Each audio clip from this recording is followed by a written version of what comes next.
Doctor Bhimrao Ambedkar और भारत के लिए उनका योगदान। भूमिका। भारत के इतिहास में डॉक्टर भीमराव रामजी अंबेडकर 14 अप्रैल 1891 6 दिसंबर 1956 का नाम स्वर्णाक्षरों में अंकित है। वे केवल एक व्यक्ति नहीं बल्कि एक विचारधारा थे। उन्होंने भारत की उस परंपरा को चुनौती दी जिसमें सदियों से जातिगत भेदभाव और सामाजिक असमानता जड़ें जमाए बैठी थीं। उन्होंने समाज के अंतिम पंक्ति में खड़े व्यक्ति को न्याय दिलाने का बीड़ा उठाया और जीवन भर शोषितों, वंचितों और दलितों की आवाज बने। बचपन और प्रारंभिक संघर्ष। डॉक्टर अंबेडकर का जन्म एक गरीब दलित परिवार में हुआ। बचपन से ही उन्हें भेदभाव झेलना पड़ा। स्कूल में वे अन्य बच्चों के साथ नहीं बैठ सकते थे। उन्हें पानी पीने तक के लिए अलग बर्तन रखना पड़ता था। अछूत समझे जाने के कारण समाज उन्हें बराबरी का अधिकार नहीं देता था। यही पीड़ा आगे चलकर उनके विचारों की नींव बनी। उन्होंने ठान लिया कि शिक्षा के माध्यम से ही इस अन्याय को मिटाया जा सकता है। शिक्षा का महत्व और उच्च अध्ययन।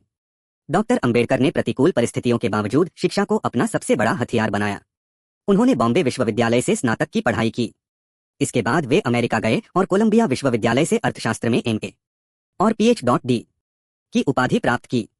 फिर वे इंग्लैंड गए और वहां से लंदन स्कूल ऑफ इकोनॉमिक्स से डीएससी और ग्रेज इन लॉ कॉलेज से बैरिस्टर की डिग्री प्राप्त की। इस उच्च शिक्षा ने उन्हें भारतीय समाज की गहरी समस्याओं को समझने और उनके समाधान खोजने की शक्ति दी। समाज सुधार के प्रयास। अंबेडकर का मानना था कि समाज की प्रगति तब तक संभव नहीं है जब तक सभी को समान अधिकार न मिले। एक महाड़ सत्याग्रह 1927। उन्होंने महाराष्ट्र के महाड़ शहर में चावदार तालाब से पानी पीकर यह घोषणा की कि पानी पर सबका अधिकार है। 2 कान्हेरी गुफा सत्याग्रह। मंदिरों में दलितों के प्रवेश का आंदोलन चलाया। 3 जाति प्रथा का विरोध। उन्होंने जाति प्रथा को भारत की सबसे बड़ी कमजोरी बताया और कहा कि जब तक यह प्रथा खत्म नहीं होगी भारत आगे नहीं बढ़ सकता। 4 बहिष्कृत हितकारिणी सभा। इस संस्था के माध्यम से उन्होंने शिक्षा, सामाजिक सुधार और आर्थिक प्रगति के लिए काम किया। राजनीति में भूमिका। अंबेडकर को दलितों का प्रमुख नेता माना गया। वे तीनों गोलमेज सम्मेलनों 1930 से 1932 में भारत के प्रतिनिधि बने। 1932 में गांधी जी और अंबेडकर के बीच पुणे समझौता हुआ जिससे दलितों को राजनीतिक प्रतिनिधित्व मिला। उन्होंने बाद में स्वतंत्र मजदूर दल और फिर शेड्यूल्ड कास्ट फेडरेशन की स्थापना की। भारतीय संविधान का निर्माण। 29 अगस्त 1947 को डॉक्टर अंबेडकर को संविधान मसौदा समिति का अध्यक्ष नियुक्त किया गया।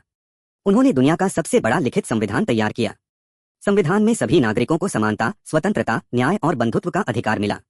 उन्होंने विशेष रूप से दलितों, महिलाओं और पिछड़े वर्गों के लिए आरक्षण, सुरक्षा और अधिकार सुनिश्चित किए। संविधान ने भारत को एक लोकतांत्रिक और धर्मनिरपेक्ष गणराज्य का स्वरूप दिया। श्रमिक और आर्थिक सुधार। डॉक्टर अंबेडकर केवल समाज सुधारक ही नहीं बल्कि एक गहरे अर्थशास्त्री और श्रमिक हितैषी भी थे। उन्होंने 8 घंटे कार्य दिवस लागू कराया। मजदूरों को बीमा, छुट्टी और न्यूनतम मजदूरी का अधिकार दिलाया। रिजर्व बैंक ऑफ इंडिया की स्थापना उनके आर्थिक सुझावों पर आधारित थी। उन्होंने कहा, किसी भी राष्ट्र की प्रगति इस बात पर निर्भर करती है कि वहां के मजदूर और किसान कितने सशक्त हैं। महिला सशक्तिकरण। अंबेडकर ने महिलाओं को समान अधिकार दिलाने के लिए हिंदू कोड बिल का मसौदा तैयार किया। महिलाओं को संपत्ति में हिस्सा, विवाह और तलाक में अधिकार तथा समानता का अधिकार मिला। वे मानते थे कि समाज तभी प्रगतिशील हो सकता है जब महिलाएं शिक्षित और स्वतंत्र हों। धर्म और दर्शन। अंबेडकर ने जीवन के अंतिम चरण में बौद्ध धर्म अपनाया।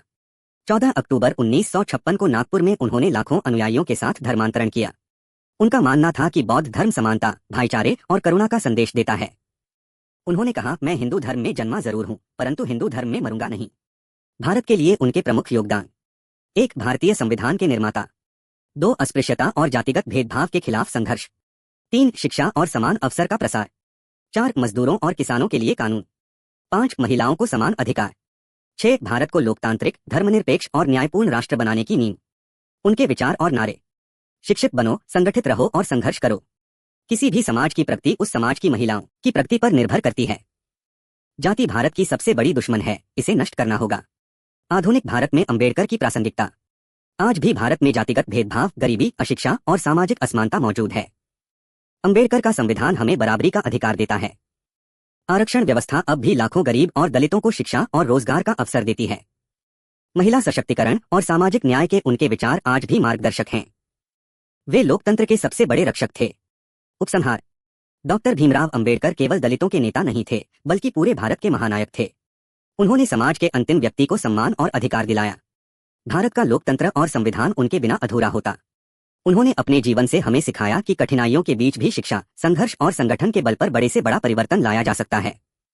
इसलिए उन्हें सही मायनों में भारतीय संविधान का शिल्पकार, दलितों के मसीहा और भारत रत्न कहा जाता है।